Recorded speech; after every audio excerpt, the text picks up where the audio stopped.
Elle a été son amante pendant 32 ans. En 1963, Anne Pinjot, alors à peine âgée de 20 ans, entame une histoire d'amour secrète avec François Mitterrand, de 27 ans son aîné. Ami proche de ses parents, celui-ci a d'abord joué le rôle de référent lorsqu'elle a quitté Clermont-Ferrand pour Paris afin de suivre des études de verrerie.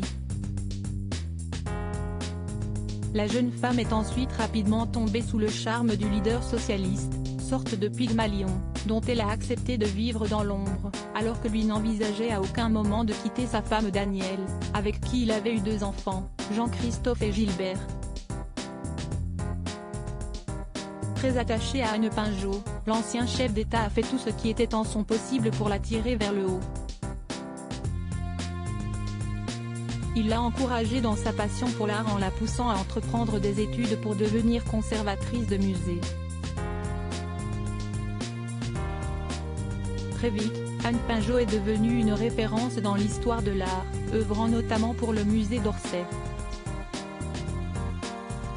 Prêt à toutes les folies pour la combler, celui qui a été président de la République pendant 14 ans n'hésitait pas à la couvrir de cadeaux, dont un particulièrement monumental. D'après Le Monde, la pyramide du Louvre, inaugurée dans la cour Napoléon en 1988 dans le cadre de la réfection du musée du Louvre, ne serait autre qu'un cadeau de François Mitterrand pour sa maîtresse.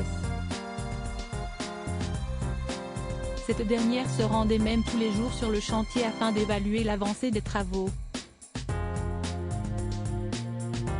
Supérieur à François Mitterrand, retour sur les femmes de sa vie est la seule exigence d'Anne Pinjot envers François Mitterrand. Si Anne Pinjot savait pertinemment qu'elle n'était pas la seule maîtresse de l'homme d'État, elle n'a connu aucun autre homme dans sa vie et n'exigeait rien de la part de François Mitterrand, ni le divorce ni la fidélité. Admirer la personne qu'on aime, si est un immense bonheur. 32 ans de vie intense, de bonheur et de malheur, parce que c'était dur. Expliquait celle qui célèbre ses 80 ans ce 13 mai 2023 au journaliste Philippe Short, dans le livre François Mitterrand, portrait d'un ambigu. Sa seule exigence aura été de devenir maman.